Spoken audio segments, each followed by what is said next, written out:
What's going on, YouTube? I am the Pokemaster Mike. Welcome you guys to a Week 1, Season 1... No, it's not Season 1, it's Season 2 recap of... It's not Week 1 either. Mike can't count. Rip. Well, if we should have grabbed a third grader, he could have counted better than Mike. In fairness to me, it's 12:30 in the evening. It's also 12:30 for us, too. Yeah. Details. Alright, so the actual intro is starting right now. What's up, everyone? This is AA Ron here, bringing you guys Week 2 PSBL Season 2 recap video. As you can already tell, I am not alone. Say what's up, guys. What's up, guys? What's up? Alright, so if you guys don't know who that is, this is the Pokemaster Mike and our friend Ninetales. As you guys probably already know, Pokemaster Mike has a YouTube channel. Link is down in the description below. I definitely don't have a YouTube channel. You guys totally shouldn't go check it out and hit the subscribe button. Yeah, I don't produce anything. I definitely don't produce anything entertaining. You can definitely do it for me instead. Yeah, exactly. It's Like Ninetales, actually. Yeah. My channel. By the way, his name's not Ninetales anymore. His name is Latias. Latias because he's useless? Because he's the female member of Team Eon. Oh. I Yeah. didn't know they had genders. Yeah. Me? Yeah, Latias is female, Latios is male. How do you... Have you not do they paid have attention to the sex game? sign next to it? Yeah. Oh, I didn't know that. The only legendaries that have sexes are the Lotties Then how and come you Heatran. can't, like, make babies with them? Because you can't, because reasons. That's stupid. What would the baby be? Either a baby Latias or Latios? No. Because of the Yan twins, it's considered incest. Right? The only legendaries that have genders, right? It's the Lottie twins, Thunderous, Slanderous, Tornadus are all male, always, right? And then Heatran can be male or female, I think. And I think Cresselia is female. I think that's it, right? So then there should be babies. What are you breeding a Heatran with? You can't breed two Heatrans. No. Alright, Okay, we're getting off Tommy. topic. We are 2 minutes into this, and all we talk about is legendary sex. Definitely, Pokesex is definitely the topic of this video. That's what I was told. That's the only reason I'm here. Alright, let's get serious. Ooh, okay. So, as you guys all know, we have 10 teams, which means 5 battles each week. So we're going to go through them all. I'm not going to show you guys the replay this time because it's going to be hard to go through with my 2 guests here. So instead, I'm going to be showing you guys these pictures that Mike made for me, showing you guys who won and who survived. So I'm going to tell you guys how they survived or died. So we're going to start with the Buffalo Wild Chargers versus Team Eon. Ooh. Oh, you guys are just Hiss. You guys are just salty. Team Wild Chargers used all Nothing could be further from the truth. They brought 6 Drachis with Ironhead only. See the picture? Mike drew the wrong picture. Anywhere. See, the white is actually the forehead of Jirachi. Yeah. Alright. So we started off the win with Primarina dying to Orangaru's Shadow Ball. Gross. The Wild Chargers then went up 6-4 by killing Jolteon with an E-Speed. But then Mew was able to bring it back by knockoffing the Oranguru, followed by Entei taking out the Absol with an Extreme Speed. That makes it tied, but then Deontay was able to counter that with a Power Gem to the Entei. But then Mew was able to counter that with a knockoff to Deontay, killing that one. Garchomp was able to take out Zygarde with a Dragon Claw, and then Porygon 2 was able to kill Chomp with an Ice Beam. Venusaur taking out the Porygon 2 with actually Toxicking the Porygon 2, and Porygon 2 died from Toxic. But then Golbat was able to take out both the Venusaur and the Mew with Brave Bird and U-Turn respectively, giving the Wild Chargers the 1-0 victory. Well, you guys were there. What'd you guys think? I think that the Pokemon that the Wild Chargers were using were underinflated, and we need to investigate Deflategate here on the Wild Chargers part. Yeah, not. I don't know. That Porygon looked a little underinflated. I'm just gonna throw that out there. Well, wouldn't it mean that it wouldn't take hits as well? So wouldn't that be an advantage for you guys? Okay, so it was overinflated. Whatever. Inflategate, whatever you're gonna call it. Okay, it's a thing. No, I'm just kidding. But you guys played a really good game, but we had a really interesting Mew set that we came up with Rock Polish, Swords Dance, Baton Pass, and Knockoff. Because we thought that we felt like if we could get a Swords Dance and a Rock Polish into Garchomp, that we could clean up at the end. We knew we had to weaken Porygon, and that was going to be a problem, but outside of that, like, we thought if we could get into Chomp with Porygon weekend, that monster could just sweep your guys' team. And to our credit, like, the Earthquake ended up doing what, like, a little bit over half or something like that? Like 53, 55. Yeah, so that was about what we guesstimated, was that we needed the Porygon to be at about half before we Baton Passed into Garchomp. And thanks to a couple of misplays on our part earlier in the game, like getting Absolute Justified Boost, we couldn't quite get the chip we needed on Porygon, so we had to kind of go into Chomp early and try to sweep a little bit before we wanted to, and it didn't quite work out because Golbat cleaned up at the end with our Venusaur, so yeah. But very, very well played game on your guys' part. That the play of the match, I think, was definitely when you guys lost Oranguru, you went into Porygon to bait our Mew to clicking Knockoff again, and doubled back out into Absol and got the Justified Boost, and that just, even though the Absol really didn't do much with the boost, because you guys clicked Sucker Punch a couple times while we set up, it still forced us into a situation where we had to basically set up and pass into Entei to E-Speed to block any Sucker Punches or whatever, and yeah, it was scary. I don't know what Ninetales took away from it, but that was my biggest takeaway, was that play forced us into a situation where you didn't want to be. Yeah, exactly, because we had to then sack off Entei to Diancie, and it just was all kinds of bleh at that point.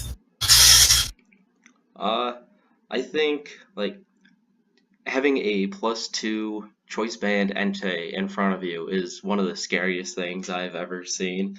But honestly, I think what won us the game was that we did not put in Porygon until pretty much the end of the game. Yeah, we baited your Knockoff, and that was the only time it saw the field until the end of the battle. If we kept it in there, you might have won with your Garchomp set. Yeah, I agree. What does my buddy think? My partner, my teammate? He's very quiet over there. He is very quiet. Okay, well, first of all, we're not okay. If we're not what? We come back. If we come back for round 2 with Buff's team, we're not doing the same trick with Mew, because that fucking backfired so hard. Unfortunate. I didn't think it backfired on you guys. We were just able to go around it. Backfire. I was gonna say the Mew trick didn't backfire. If, like, okay, say for example, like, we had read that they were gonna double into Absol, and we had, because didn't we already have Rock Polish up at that point? Like, what if we had Swords Danced on their switch out? Then we could have Baton Passed into Chomp, because I don't know if you guys would have actually Sucker Punched there on that play or not, but I assume you guys would have Sucker Punched if you'd seen a +2 attack, +2 speed Mew in front of you, but we would have then probably Baton Passed into Chomp, and we'd be faster, and we could have eaten a Sucker Punch easily, and we would have clicked Earthquake, and then Chomp would have, like, whittled stuff down, and then we would have done it in reverse. Instead of whittling stuff down and Chomp cleaning up, we would have used Chomp to, like, whittle everything down and clean up, and then use everything else to clean up. Probably. Yeah. I think we relied too much with Mew doing a snowball effect on our team. Well, their team. Because, like, our team was Primarina take hits, Jolteon fucking pivot, Entei clean up, Venusaur take hits, and then Mew works with Garchomp. I think we focused too much on Mew getting in on the fields and not thinking, wait, what happens if this happens? What happens if this Mon's here? No, we just we're gonna get Mew on Porygon because they're bringing Porygon, which, fucking evaluate fat bitch. And then we tried getting Garchomp to sweep, but, that failed alternatively. So we gotta work around this idea. We gotta think less snowball effect, more overall effect now. because like we even brought Yachi Berry on Chomp because we knew the Porygon was going to carry Ice Beam. Because I mean, why wouldn't it? It gets it and whatnot. So we carried Yachi Berry on Chomp because we figured our best opportunity to set up was going to be on the Porygon. Like if you want a Toxic Mew with Porygon, that's perfectly fine because synchronized. Now your guys are toxic. And so we were like, we can set up on Porygon, we can knock off the EV-Light, and then once it's whittled down to a point where we know Garchomp can kill it, we VP into Chomp, and if they happen to click Ice Beam that turn, fine, we have Yachi Berry. And we'll eat it, and then we start sweeping. And so it just didn't work out. You know, it was a plan that I don't think it backfired per se in the sense that it was bad prep. It just, the execution was not there because, you know, we made a couple of misplays. So the stuff that you wanted it to happen did not happen. That's the only thing. Yeah, wrong with your and like plan. Yeah, and like we mispredicted at one point where we had Entei in on Oranguru and we clicked Ironhead predicting DNC to come out. That was not a misplay on your part. That was just a stupid play on our part. You could have Like easily went for Sacred Fire and like burn our Zygarde. Yeah, but we were like, because we're sitting there going, they're not going to throw out Zygarde and risk a Sacred Fire burn. If they're going to switch out and save Oranguru, they're going to go to DNC. So let's click Ironhead and cover that option. And you guys went to Zygarde. We were like, fuck. No. Alright. Is there anything else that you guys want to talk about? We'll see you in playoffs. Alright, we'll see about that. There's a lot of good teams out there. There are a lot of good teams out there, but we will see you in playoffs. Alright, fair enough. Alright, so now we're going to move on to the Ultra Beast versus the Dragonites, right? I believe so. Yes. Okay. No, the Ultra Beast versus Team Build-Up. That's Yeah, that's great. Excuse me. We're going off good I should have wrote teams. that in front of me. I just wrote Lucy's team, and then I said, like, who's killing who. I did not write who's facing against Lucy's team. Alright, so Well, this one was transaction kind of 15. one-sided. It starts with Neolego taking out Swampert turn 1 with a Grass Knot, Scizor taking down Porygon Z with a U-turn, Crocodile taking down the Mega Beedrill with an Earthquake. However, Team Build-Up reverses it with Mence killing Minior with a Dragon Claw, but then Neolego comes out and in 1, 2, 3 takes out Mence, Raichu, and Chandelure with Power Gem, Sludge Wave, and Power Gem in that order. It was a very short match. I don't even think it went to 20 turns at all. It did 12. It was like 12 turns. 12 turns, wow. Well, the Ultra Beasts were able to defeat their second opponent 5-0 for the second week in a row. They now are number 1 in the standings, and how do you guys stop these guys? You don't.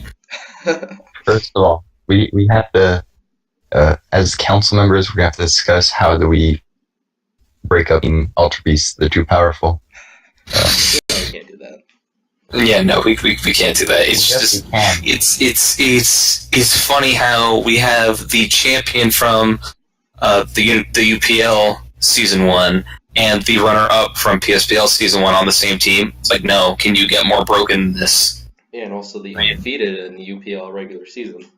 Yeah, exactly. So, you know, arguably and not even arguably, we have the champion and the best regular season record from UPL Season 1, and then the PSBL Season 1 runner-up on the same team. This is crazy, just crazy good battlers on the same team, and then to boot, they've got a scary team. Yeah, their team, Krug, Darmanitan, Mega Caesar, Minior, Nihilego, those things punch holes, those things get boosted, they're scary.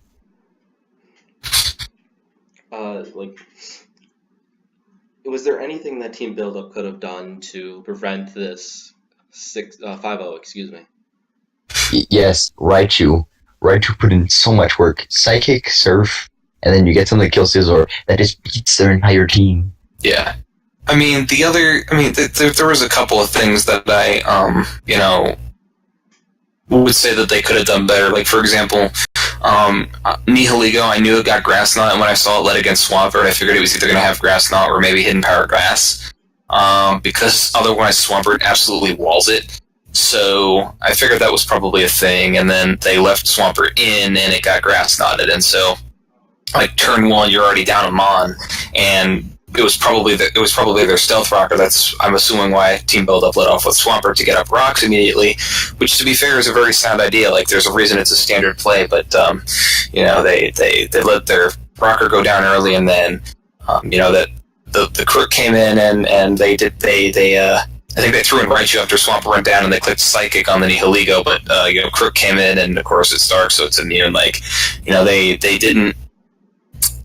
They definitely brought a very good team and they brought a lot of good sets, but I just didn't think in the battle they did a good enough job of reading what Hoopy and Lucy were going to do. Which, I mean, that'll come with more experience. I don't know for sure how much experience the two coaches on build up have in league play. Like, I know the one coach was here in PSBL season 1, but I believe he left midway through the season or part of the way into the season. So like, I don't know. He had some personal issues, so he had to leave in midway. Yeah, so like I don't know how much experience in particular either one of them has in league battling, but if they don't have as much experience as some of the other coaches in the league, it'll come. Eventually they'll learn how to make certain reads and so yeah, it's nothing to be ashamed of, especially losing to these two. Like, it's definitely nothing to be ashamed of, not at all. I lost 5-0 against the Ultra Beast last week. Yeah, like it happens. Yeah, like I've played Lucy 4 times in league play, and I've only beaten him once. And even that one time, I had to make like crazy, insane reads that like I did not feel comfortable making, but I knew I had to make them, and luckily I got them all correct. So, excuse me, sorry about that. Just getting over a cold. So, Ninetales, is there anything you want to add at all? I'm gonna start waving the white flag in advance. That's what I'm gonna do. Typical Frenchman. I mean, like, I so far, fuck off. So, like, Hoopy is, like, he's a great battler. His teams are solid. I've beat him. He's beat me. It's obvious. But Lucy, I've not beat this man once. And it's not upsetting. It's just, how do you beat a man that you've never beat before? And then you take a good team and you just slap into there like, yeah, this is going to be an hour long of prep.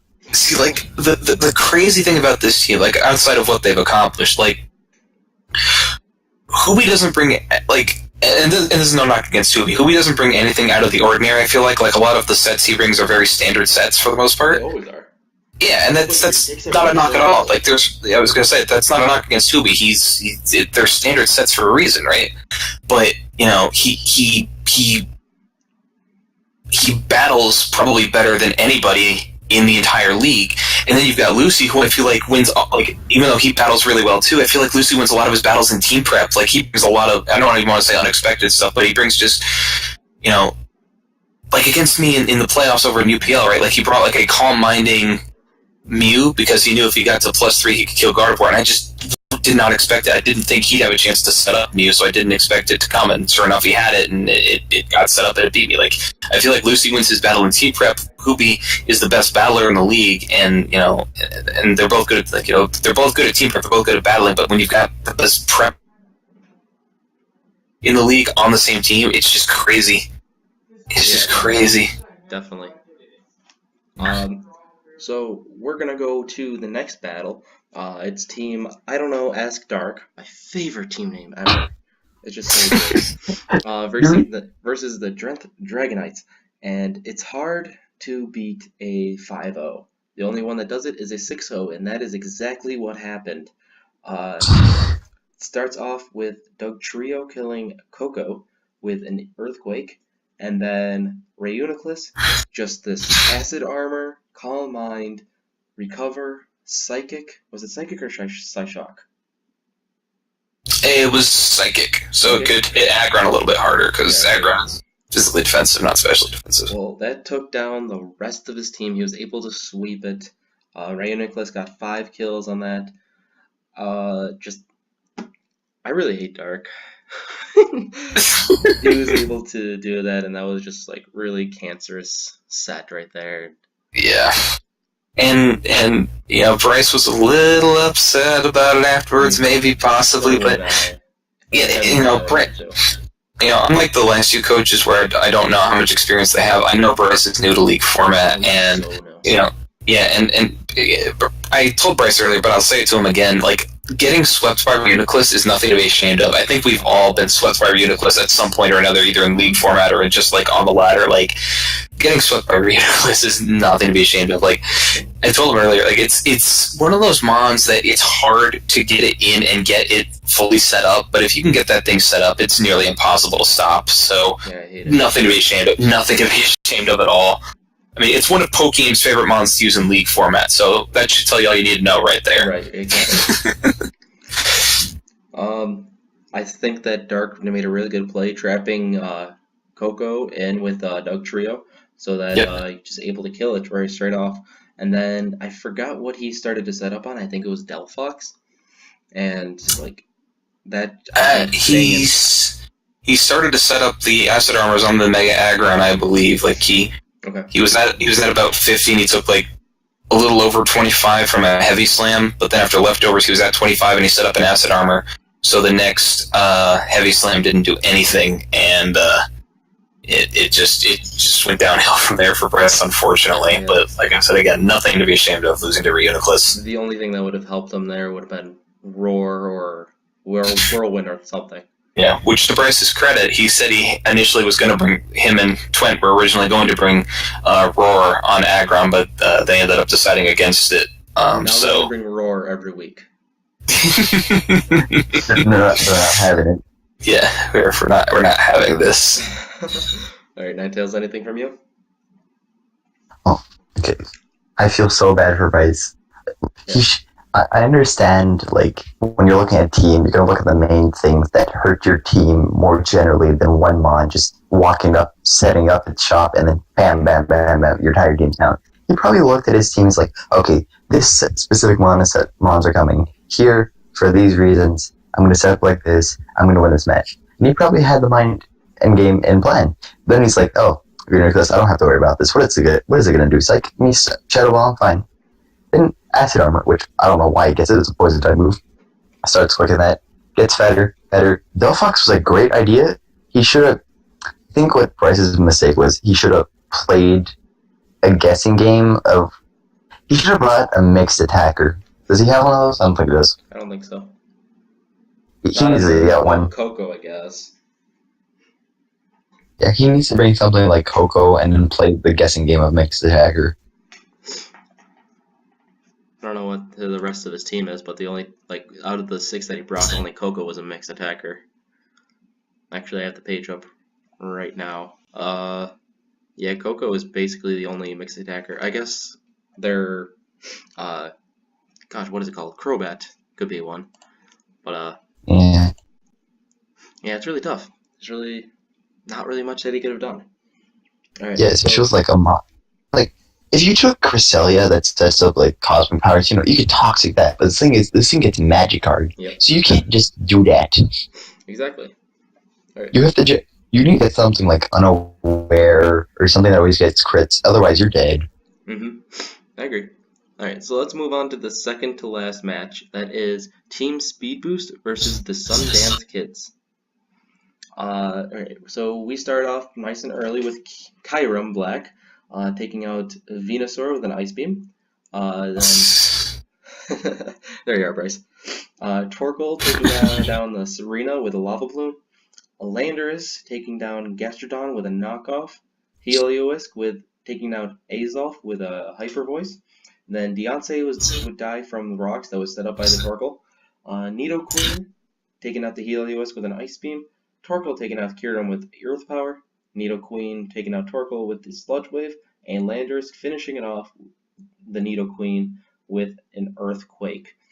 Man, Torkoal put in a lot of work there, taking down 3 kills, including the, Serena, Mega Deontay, and the Kyurem Black. That's honestly surprising me. I think they're leading the team with 4 kills right now. Anyone else want to take a shot at this? Alright, so I'll let you go first this time. I think the problem is with people nowadays is they have the mindset of one of 2 things. They get a Defogger / Rapid Spinner or Mon with Magic Bounce to like fight against hazards. But you need, and I need to clarify, underline this, need not Rapid Spin, defog at minimum, because Magic Bounce is not a safe guarantee, and I think that's where they went wrong with Mega DNC. Just like, oh, we have this, you're not getting rocks, so you don't want to make this bet, but you have to set that thing. Turn 1, Magic Bounce, not Magic Bounce, Mega Evolve. Then it's a guessing game. But before that, you could just get a rock, spike, sticky webs. I don't fucking care. You can get anything, and Dancy could hate itself for the rest of the decade. Well, they had Serena there. Yeah, it's Serena, but the problem is, like, it's a spinner that doesn't want to fight their spinner, which was, I think, their problem. Yeah, exactly. Like, Serena always loses to their spinner, which was Torkoal, and so it's like every time Torkoal's in, Serena can't come in and go for rapid spin, even if they think that the Torkoal's going for spin, because it could easily just go for lob. Like, it's not an ideal matchup, and I agree. Like, I've seen teams constructed before where like they only have one defogger or spinner, and then Mega Deoncy or Mega Absol, where their abilities are Magic Bounce and they bounce stuff back, and it's like that's nice and that's useful and it's helpful, but it's not like you can't switch it. Like when I played Bandy last year in the UPL, I went into the match figuring that if she didn't bring Hitmontop, that I got free webs up with Galvantula, because her only other option for hazard removal was Magic Bouncing Mega Absol, and you're not going to switch an Absol to a Galvantula because Bug Buzz is a thing. So, it was, Magic Bounce is not reliable hazard removal, unless it's Xatu, because Xatu also gets defog. But outside of that, you can't just rely on Magic Bounce for hazards. But, I mean, I'm not going to knock that as far as Byron's team goes, because that team is hella scary and Byron's hella good. So they're 0-2 right now. Yeah, that's crazy. That's crazy. Like, for those that don't know, I keep bringing up the UPL. I'm sorry, but over the UPL, like, if it were not for the insane amount of hacks Byron endured in season 1, he would have been in playoffs instead of me. So, like, easily. So I think he missed playoffs by 1 differential point. Mm-hmm. Even in spite of all the hacks he had all season long. So he's definitely a good battler, and he's got a crazy team in season 2 of the UPL. I think he's 3-0, maybe. No, I beat him. He's 2-1 right now. He's 2-1. He's 2-1 over there right now, and like I'm surprised that over here him and his teammate are 0-2, because I don't know how good individually his teammate is, but I know how good Byron is, and their team is just hella scary. Like Kieran Black, Mega Deoncy, it's just a crazy powerful duo. Oh yeah, big. I don't think you know this, but with Byron's playstyle, and you look at his team this season, it fits him because it's the slow style where you have to think very hard of what they're going to do, because they can do really much anything, depending from Kieran B's attacking to Deancy straight up setting up rocks, calm minding, hitting you hard. Like, yeah. Byron's team fits his style amazingly. I don't know about his partner. I've seen like one comment. I've talked to him barely. That's basically about it. But Byron, I played him season 1 UPL. He took, I want to say, like 70 turns of this match, and he wasted about a good 20 minutes. But this man played correctly. He knew what he was doing. He played the game right. He played it to where he had the win con in the bag. This man plays slow but steady, and he knows what he's doing, which is very scary. Oh yeah, definitely. And the only reason why I beat him in the UPL last week is because he misclicked on a move, which it happens a lot, but like he gets hacked and he loses. That's unfortunate, but that's a game that we like. He got hacked so much. I mean, it depends on the day, really, whether or not I like it, but... Yeah, but he got hacked so much. That is not true. And this man had such a smile on his face. He's like, yeah, I'm happy, I'm fine. We're chill. Alright, so we're bashing the Speed Boost team. Well, not really bashing them, but we're saying how unlucky they are. But how good are the Sundance kids and that Sun team? They have Torkoal, they have Venusaur, they have Helios, they have Mega Houndoom. That's a very scary team right there, and they deserve that 2-0. They definitely deserve that 2-0. There's something about... Okay, this is not a knock against the team. I've just never been a big fan of Sun. Like, of all the weathers, Sun is my least favorite to utilize. I don't know why. You don't see it Sun is... You don't see it that often. You see Halo. Well, now you do, because Aurora Veil is a thing, but, like... like before Gen 7 with Aurora Veil, like you'd see rain and you'd see sand, and that was basically it in terms of weather. And now Aurora Veil exists, so hail's a lot more prevalent with Alola Ninetales. But it's like sun, you still don't see that often, Nope. except really basically in monotype with mono fire teams. But it's like, you know, the like you said, the sun core of Venusaur with Chlorophyll and Heliolisk with solar power and Torkoal with Drought and Mega Houndoom with solar power and Volcanion. It's very, very scary. And then you combine it with things like Goodra that just don't give a damn about any special. Like, even if you want to hit it with a sun-boosted Flamethrower or Fire Blast, it just does not give a damn. Doesn't.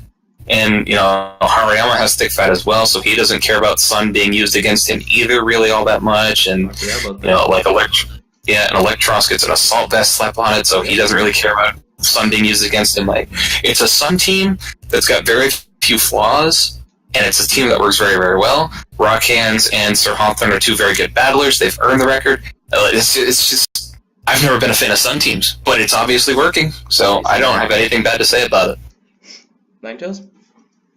I feel like with their Sun team, especially like Sun teams nowadays, with the abilities we have to work with Sun, I feel like it's a double-bladed knife in this case, because you can have a Sun team, and, you know, that's fine, Chlorophyll, all that jazz, but you're, like, Venusaur doesn't appreciate a Fire Blast, Heliolisk doesn't appreciate any Fire type move, you Solar Beam Volcanion for good damage, Goodra, I mean, sure, it doesn't give a fuck, what else am I thinking of?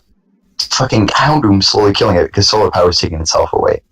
I mean, I guess Landorus doesn't want to switch into a fire move. I mean, because it doesn't resist, so he doesn't want to switch into a sun-boosted fire move.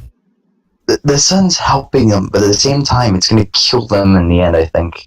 Especially with all, like, this fire, and, like, since Torkoal's the only spinner, if I'm correct, rocks are always doing 25%, so they set up rocks, like, 2-3 times, and next thing you know, Torkoal's at, like, 25%, and you can just one-shot the thing with a special move, and the next thing you know, you can just set up hazards for days. And with all the fire types, they have Zatu. But with all the fire types they have, they're getting a general consensus of being weak to water and rock, which isn't good for them. Yep. And when it comes to hazard removal, what do they have outside of Zatu? I don't think Zatu and Torkoal. I think that's it.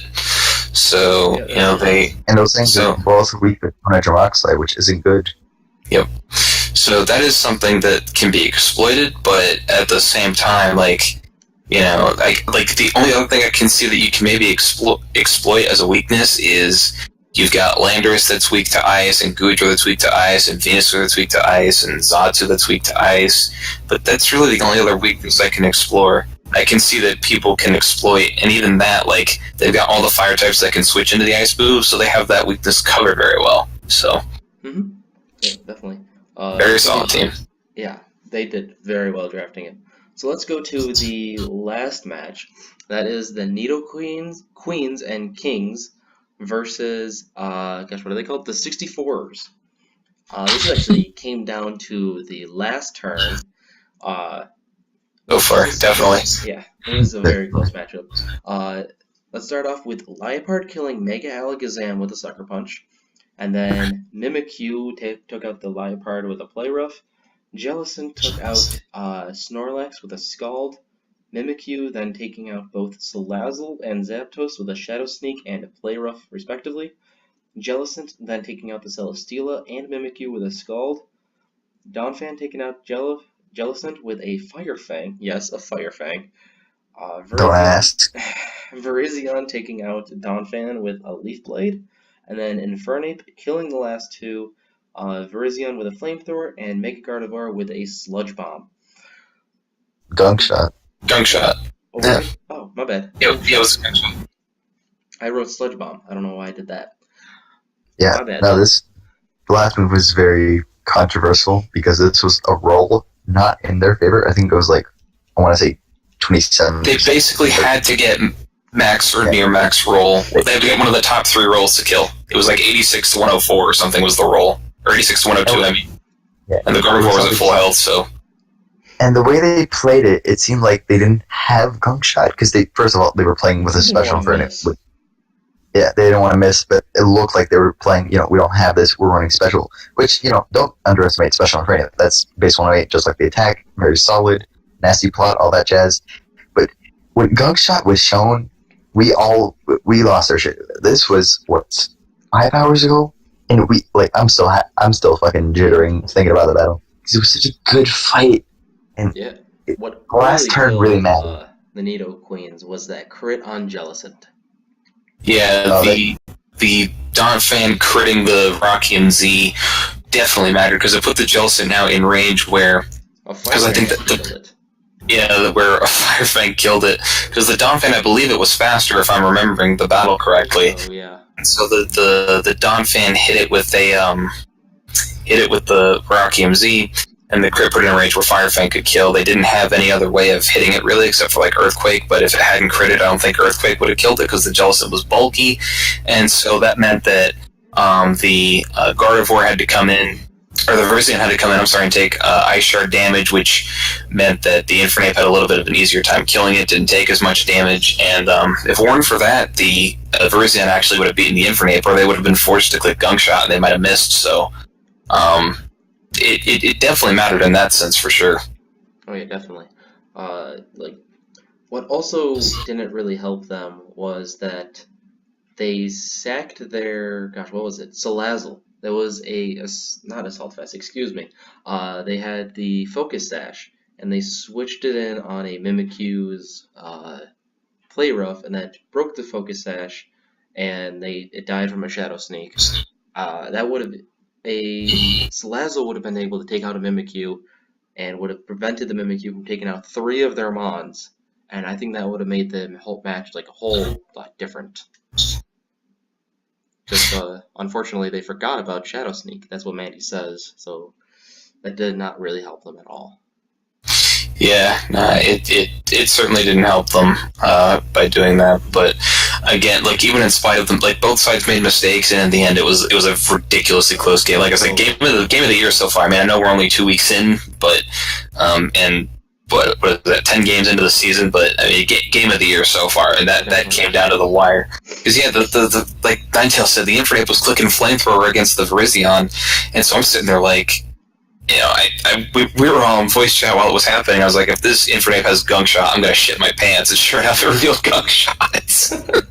In fairness, you did not shit your pants. Unfortunately, I did not. I really wished I had, because I don't like lying. I feel like I went back on my word, unfortunately. But first game this year this season, excuse me, not a full year yet, that went 1-0, and it was a very good match. I thought the Mimikyu was going to sweep at one point, but the Nido Queens was able to turn it around, and then I thought that Jellicent was going to outstall them, but then the crit happened. Just so much happened, and like up and down, and it was just a great match. Thumbs up to you guys. Thumbs up to both teams right there. I'm surprised. The Nido Queens are 0-2 right now. I know that, excuse me, Chris, that Chris is bringing back Mandy a little bit, but he's still learning, and that's definitely going to change soon. They're definitely going to get their first win soon. What do you guys think? Okay, you go ahead.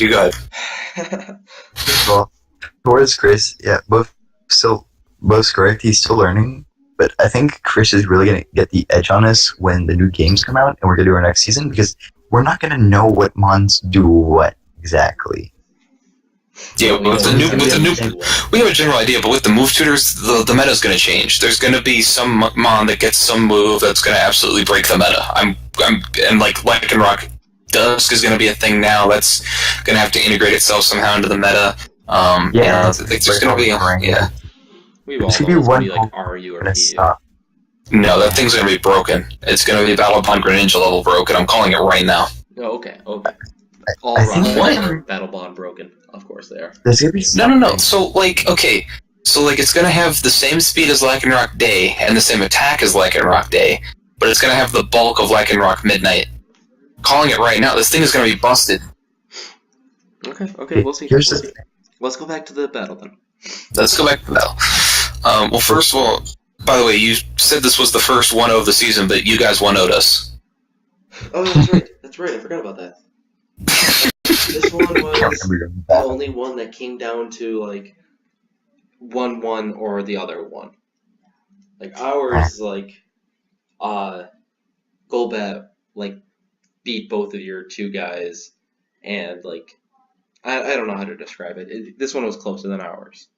It was one of those, it could have gone either way. In the case of ours, like, the only way we win that with Golbat versus Mega Venusaur at the end is if you brought, like, Super Fang, Toxic Roost, Defog or something, and Not Brave you Bird. didn't yet. Yeah, not Brave Bird like you did, so. And even then, we still might not win. You still might be able. Actually, no, we probably would have won because we had Giga Drain and Synthesis. We could have stalled out Roosts, but Right. whatever. It's besides the point. Besides the point. So yeah, it was definitely a close game. It was definitely the game of the year. Both sides played well. Both sides made a couple of mistakes here and there. Jake, the coach, one of the coaches of 64, said that they just didn't prep for Jellicent for whatever reason. So that's why. That's why Jellicent put in a crap ton of work in this game. But that's what happens. If you forget to prep for a Mon, like overlook it, thinking it's not coming, or if it does, it's not doing anything. Like if you don't prep for a Mon in League format, you're going to get bodied by it inevitably. I remember like this wasn't us competing in a game, but I remember back, referencing bigger YouTubers when the UCL was a thing, like with Nappy and A Drive and Joey and all that a couple years ago, when Nappy and Miguel played each other. I remember my friend Tyler wrote like this big long analysis of how that match was going to go in the UCL subreddit, and he was basically like doing an analysis of what each coach should prep for and what they should bring and whatnot. And he laughed at the prospects of Miguel bringing Floatzel, and was like, okay, if he brings Floatzel, I'm going to eat my shorts. There's no way this thing's coming. And not only did Floatzel come, it put in the finest of work against the king himself. So it just goes to show you, like, if you don't prep for every single Mon, it will come and it will body you, the one that you don't prep for. Every time. Definitely. So. Even if you don't prep for a Shuckle, that thing will put in work. Probably not, but I was just kidding about that. Alright, I feel like with this match, it really described Pokemon because, first of all, it's a guessing game, it's rolls, it's what else is there? There's items, there's like you gotta take everything, like literally everything like watching the observatory of the game. It's like, okay, you gotta look at the situation, you gotta know what gets what ability it has, what item it's carrying. Like you have to observe to every detail nowadays with this game. Oh yeah, definitely. And there's so much to think about too. And yeah. Yep. And then there's the unlucky crits for Jellicent. There's the fucking rolls. It just really matters now. Oh yeah, it's so hard to keep track of. All right, so that was all 5 battles of this week. If you guys want to watch them yourselves, I'm going to be putting in the description below. You can just click on whatever one you want and just watch it and enjoy. So now let's go to the document right now. We're going to go over the standings, the power rankings, the league leaders, and we're going to make our predictions for next week. Starting with the standings right now, we can see that the Ultra Beasts take over first place. They jump up 1 spot from last week. They are now 2-0 and plus 10. I don't know, Ask Dark is literally right at their toes. They have the same record, same differential. They jump up to 2nd place from 3rd last week. The Sundance Kids, they jumped from 5th place, passing you guys into 3rd place, 2-0 and plus 5 differential. You guys are still in playoff contention. You guys are sitting at 1-1 and plus 2. The Dragonites have the biggest fall of the week. They go to 1-1 and 0. The 64ers, they stay put. They are 1-1 and -1. And the Buffalo Wild Chargers, that's actually supposed to be a W, not a B in there. I'm going to change that right now before I forget. Buffalo Wild Chargers, not BB Chargers. We are now 1-1 and -4 differential. We're sitting in 7th place from 9th place last week. Team Speed Boost is 0-2 and -7, along with the Needle Kings and Queens, which actually jumped up a spot even though they lost. They're now both at -7, and Team Build Up now takes over last place, 0-2 and -8. The biggest jump for the week is tied between Sundance Kids and the Buffalo Wild Chargers, and the biggest fall goes to the Dragonites. Any comments from you two? I just find it amusing that the Dragon Knights were 1-0 plus 6, and now they're sitting at 1-0 and 0. So, like, it's hard to gauge a team like that. You know, you 6-0 your opponent one week, and then you get 6-0 the next week. Like, you know, it's kind of hard to gauge how their season's going to go off of that. Is their season going to be that wildly inconsistent? Is it just a product of, you know, mismatches both weeks? Because sometimes that happens. Like, no matter how good you are, sometimes you just have a mismatch. Yep. You know, either in your favor or not in your favor. You know, did they just have 2 mismatches the first 2 weeks? You know, but because they played really, really well week 1 against the Nido Queens and Kings, and yeah, that has to be the shock of the year to me so far, is that they 6-0'd Mandy and Chris. You know, so that's probably the surprise. And no disrespect, but I mean, Mandy is ridiculously good, and you know, Bryce, who plays for the Dragon Knights, is still new to the league format. So the fact that Bryce, who's new, 6-0'd Mandy, that's very well. I mean, obviously it wasn't 1v1, but you know what I mean. Like, the fact that happened, that's very, very surprising. I don't think Mandy's ever been 6-0'd since we've been doing league battles with her that I can remember. I can't think of anything. So that's crazy, but that's the biggest interesting thing to me about the standings is, you know, the Dragon Knights 6-0 or 6-0 their opponent one week, gets 6-0 the next week. It's like, interesting. I got to keep an eye on them, see how the rest of their season goes. Right. We're 6-0 them when we play them, by the way, Ninetales. You know that. Okay. It's a promise. Bryce knows that too. We're coming, Bryce. We're coming. We can't count our chickens. We can't count our. You know the expression. Try again. Just try again. Restart. You can't count your eggs before they hatch. Yay! No, it's you don't count your. Yeah, never mind. Whatever. No, you count. Okay. Don't count your chickens before they hatch. Yeah. Yeah. Now, first of all, I don't think we're taking Twent into consideration when this 6-0 happened, because like I think we're giving Bryce too much credit because he wasn't here last season and Twent was. We got to see how Twent plays, and he plays fine. He built a great team. There were some holes like every team has, but it was a good team. He knew what he was doing. He didn't utilize his mons to the fullest. Well, one of them, in my opinion. Fucking Serena was used all the way and back. He used that great. He knows how to use his mons. I just feel like he always forgets one key factor. Like when he fought Mike, he forgot Mega Swampert got Swiss Swim. When he fought me, he forgot Ogakiss got Serene Grace, and I started breaking through him with, you know, drops and shit because I didn't use hacks. I used drops. Of course you didn't use hacks in that game. Yeah, because drops were better than the hacks in that game. Okay. I see you, fam. I see you. It's fine. It's fine. Let's go to the power rankings now. Now, the power rankings are based fully off of my opinion. If anyone else wants to do the power rankings in our league, you're more than welcome to.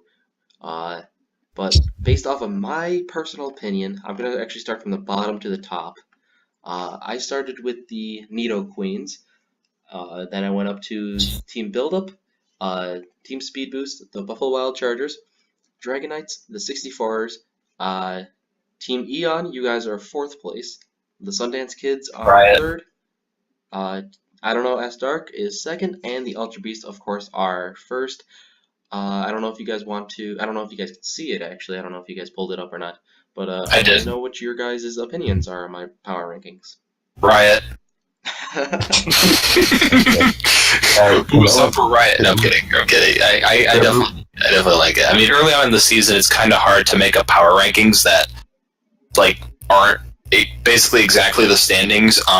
But it's yeah, exactly. Like early on in the season, it's hard to do, but as the season goes on, like it'll differentiate. So, like, I think the only team that's out of order standings wise on here is Nido Queens and Build Up. I think they flip flopped in the standings, but I think other than that, it basically is the standings. So I think I have Dragon Knights underneath the 64ers when it was supposed to be flip flopped. Okay, I got you. So I mean, yeah, it's. But I mean, as the season goes on, it'll obviously change because you'll be able to look at a team. You know, you might have two teams that are 0-5, but you know one of them is running into hard luck and getting hacks, all that, because there's always that one team every season that just gets hacks to death. So as we get more games and you get to see how the teams play and how the prep goes and everything like that, like it'll differentiate itself from the standings a little bit more, I feel like. So, but I definitely like it. I definitely agree. Except for Team Eon should definitely be number 1, but that's besides the point. I mean, if you're number 1, then I should be number 0 because we beat you guys. Team Eon for the title, confirmed. It's happening. I mean, you guys are still in playoffs. Yeah, that's what I'm saying. Like, the loss this week, like, that was all part of the master plan, okay? It's all part of the master plan. I thought you said you were going 9-0. Shh. What kind of master plan is that when you lose? Okay, we had to make an amendment to the master plan. Lose intentionally to make your opponents think you're worse than you are, so they underestimate you. It was all part of the master plan. Our team is actually garbage. I'm gonna take a page out of Dark's book. Tell everyone that our team is terrible, so they underestimate it, even though our team is really good. Pukanuku for the win. Pukamuku is a garbage can. We're gonna body that thing next week. Break your fucking We legs, have a mate. Mega Venusaur. What is that doing to us? That Pukamuku is doing nothing. But this isn't the trash talk thread. We'll leave that for another video. Yeah, you guys can make a trash talk segment for your match coming up. Oh, don't worry, we'll be bashing that Pukamuku in our team recap video, which you can find over on my channel at approximately probably Friday. Alright. This coming Friday, November, whatever day that is, November 3rd. Friday, November 3rd. Over on my channel. You can find the team recap video for our battle with Team IDK, Ask Dark. Are you guys taking them next week? Yeah, we play them next week. Alright, Ninetales, is there anything you want to say before we move on? I got really nothing to say besides how the fuck are we gonna get around? Do I want to talk about the hippo in the room? Yeah, let's talk about it. How are we gonna get around the hippo in the room? It's supposed to be the elephant in the room there, fam. I don't know. I've been taught to say hippo, not fucking elephant. Freaking How- Canadians. Okay, Mike's been trash talking this Pukamuku, but he seems to forget this team is still lit. It's got Arcanine, fucking. No, that's it. Like, their team is nothing to laugh at. Mike's laughing at the Pukamuku saying it's not going to shoot, which, probably it won't. Looking at it, I don't see what it's going to do besides maybe sub screens.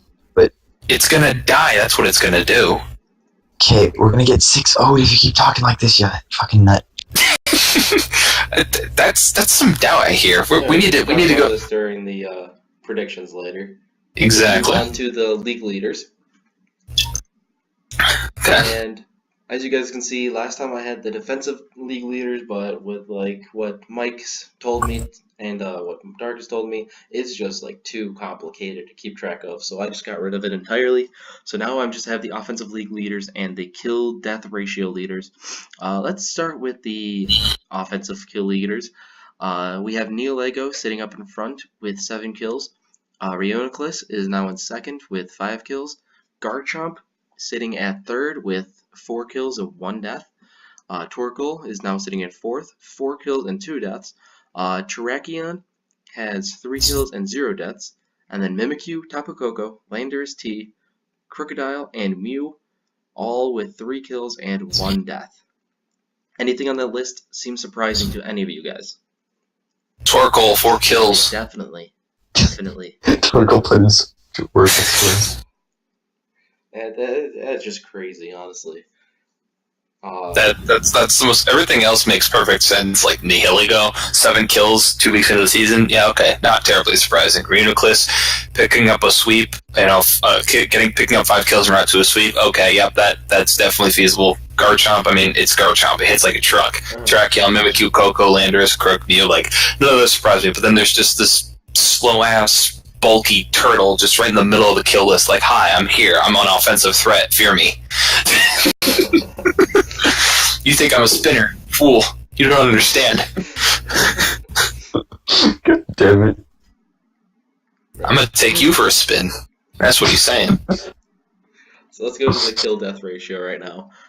We have Neolego sitting up front with 7 kills and 0 deaths. So I don't know what to really rank that. It says hashtag divided by 0 is, I don't know, it has an error symbol, so I just put that thing on top. Then we have Reuniclus as well. Garchomp sitting at a 4. Terrakion, same thing as the first two, has that 0 thing. I don't know what to do about that. Once I get a death, we'll figure it out. It'll be a lot easier.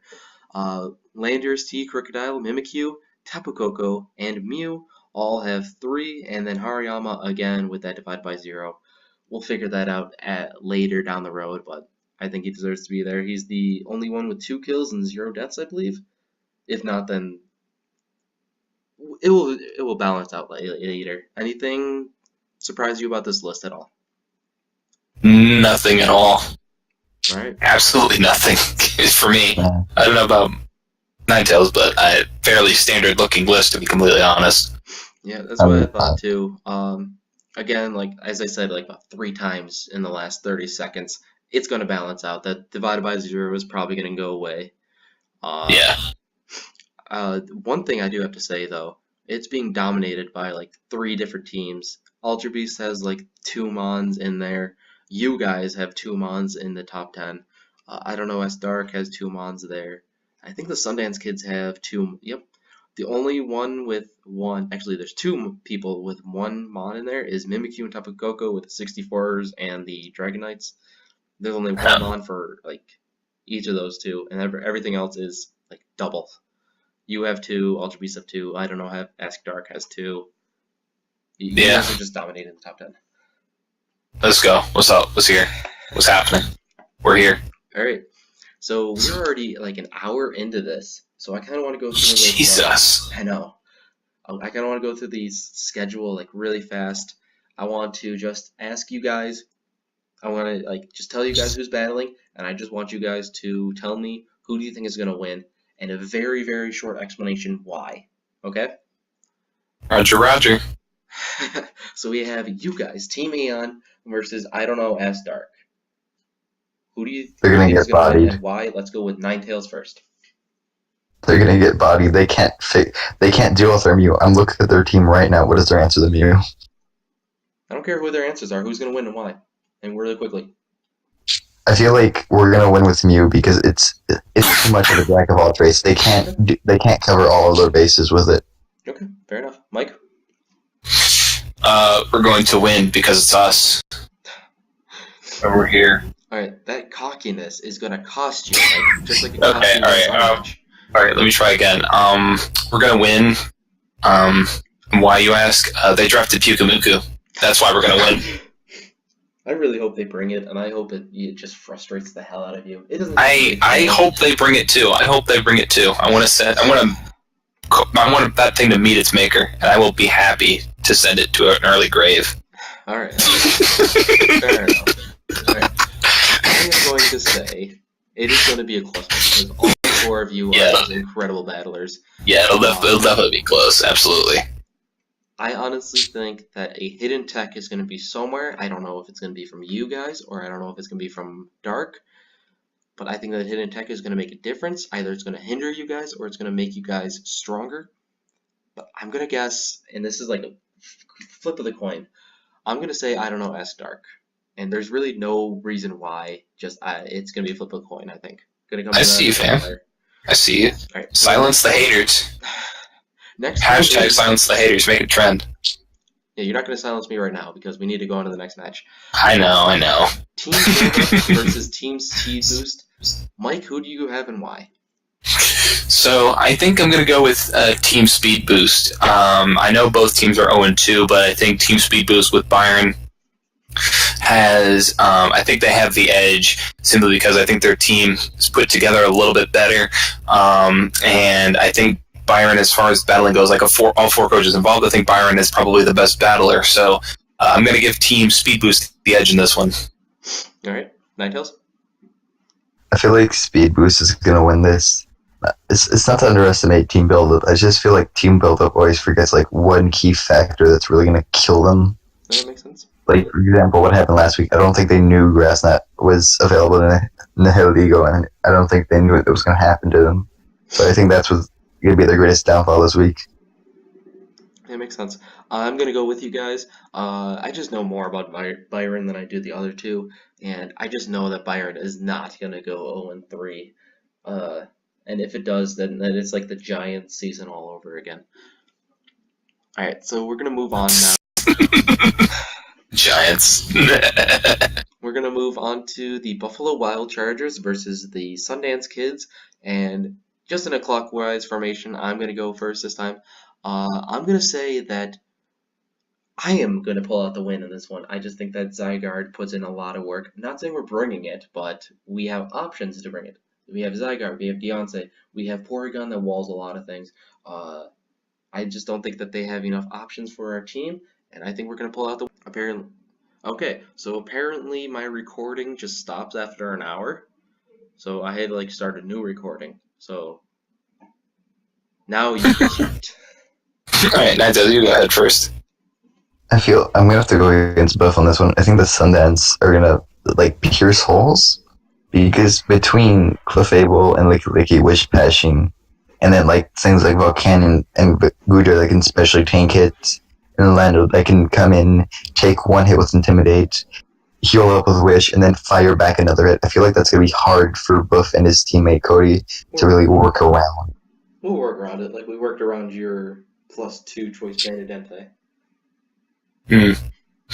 So I think the biggest strength of your team, Buff, is the just the sheer amount of bulk that's on it, right? You guys got Tapu Fini, you got Porygon 2, you got Doublade, you got Golbat, so 3 Eviolite users. Zygarde can be bulky, Deontay is bulky, although you used an offensive Deontay against us, which was not something we expected at all. So there's a lot of bulk on the roster, but they can match you pound for pound with bulk. Like they've got Landorus that can be defensive, just like Zygarde. They've got Gudra.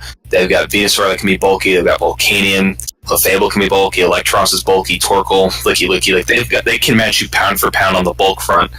And I think that while they do lack, I think a lot of what am I trying to say?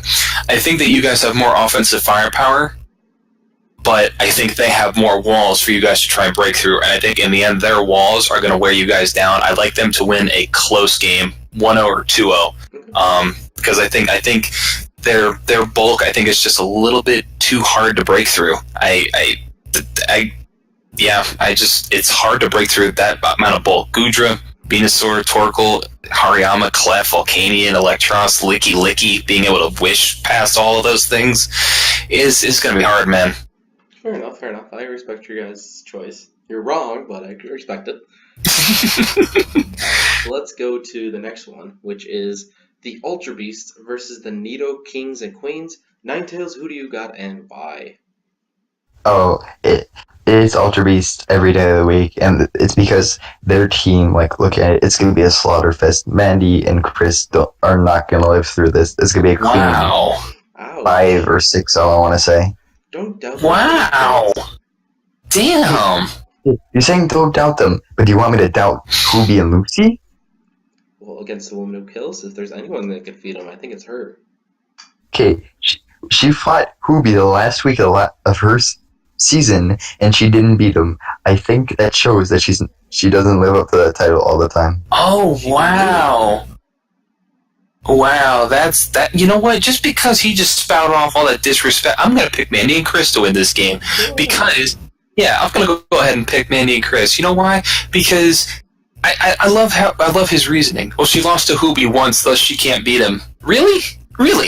That's fascinating. No. That's fascinating. We've come to the conclusion how good they are. Do you think Chris and Mandy have not the skill level? They definitely know what they're doing.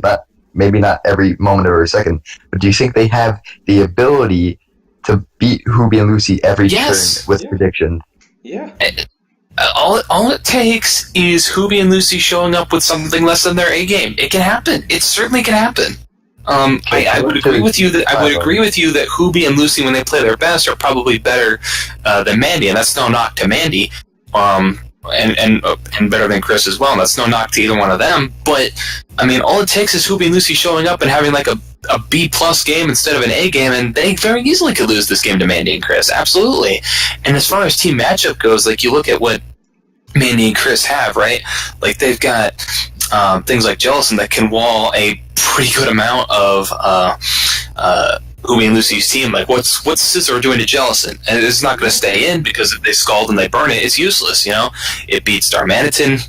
It can go pound for pound with Suicune, right? Because it can taunt the Suicune and prevent it from subbing and calm minding and resting. Like, you know, this Jellison's a big problem for them to deal with, and so I could definitely see Manny and Chris pulling it off. And just because you're going to disrespect them, I'm picking them.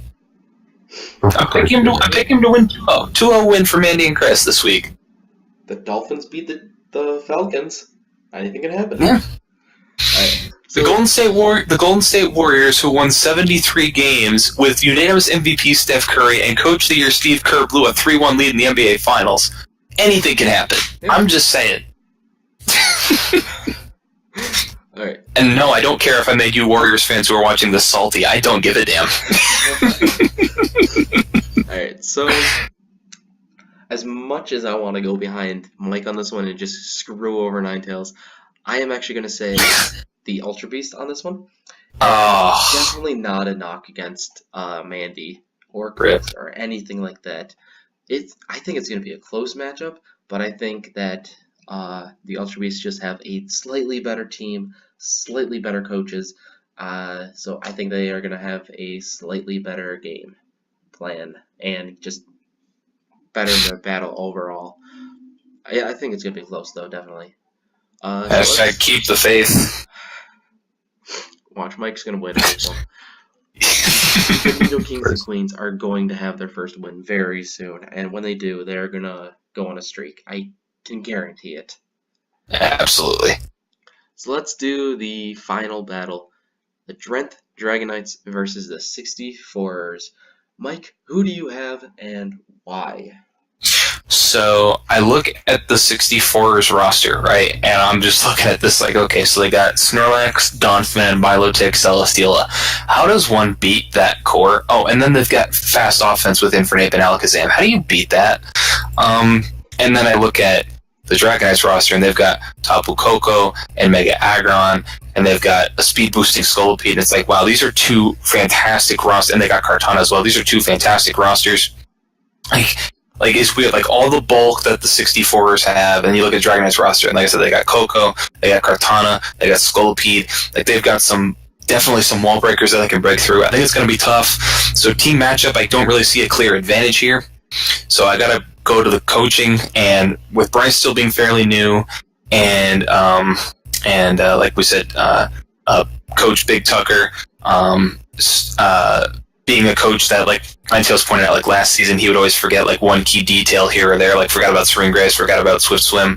And then we've got Kowasabi, who I forgot how many games he won last season, but he's on the 64ers and is still somewhat kind of learning League format, because I think his main forte is like 1v1 format in the meta game. So that leads us to Coach Jake, and Jake is, I've learned from seeing what he does over in the UPL, is a fantastic battler and fantastic coach, and I think that Jake is going to give the 64ers the edge in this game, and I think they come out of here with the win, but it's definitely going to be close, because the teams roster-wise match up very, very evenly, I feel like, in terms of one's got a lot of walls, the other one's got a lot of wall breakers, but I think I got to give the edge to Jake Kowasabi and the 64ers because of Jake appearing, in my mind, having the coaching edge over the other three coaches involved in this battle. I think it gives the 64ers an edge. All right, Ninetales? I'm gonna have to go with Mike's like key detail on this. You can't, like when it comes to teams, it's basically a flat surface. There's no real pointing out of who's gonna win this just by teams. You have to look at like the real surface of the coaches. Which I mean, Bryce is not bad, but he's not to the level that I don't say we're at, because we're not higher than most people. You know, we're average. We're pretty decent at the game we play, but he's not exactly where we are just yet. And with Jake is, if you look at his team in the UPL, which we have, it's very scary. It used to be off Baton Pass, but you figured out, wait, we're not using Baton Pass. So he changed his team around. It's still scary. He's got a bunch of mons, hits hard, hits fast, and his team is very good. The only problem is I don't know who's going to fight in bulk-wise, because I don't know who's going to get wear down first, because, Bryce has fucking Blissey, which is annoying. Yeah. And then they have Milo taking Steel, which is annoying. So, it's going to be a stall war for a while. I am going to agree with you, but I think it's going to be closer than we all think, maybe. I mean, Bryce did 6-0 his cousin, and which is I never thought was going to happen ever. And so I think Bryce knows his team pretty well, and I think that. But I think you guys are right that coaching wise, the 64ers do have the advantage because of Jake, and I think that is going to cause them to win. But I think it's going to be closer than we all think. So that wraps up week 2 of the PSBL recap. Good luck to all the coaches for week 3. And I will be seeing you guys soon. You two, say goodbye. Goodbye. Peace.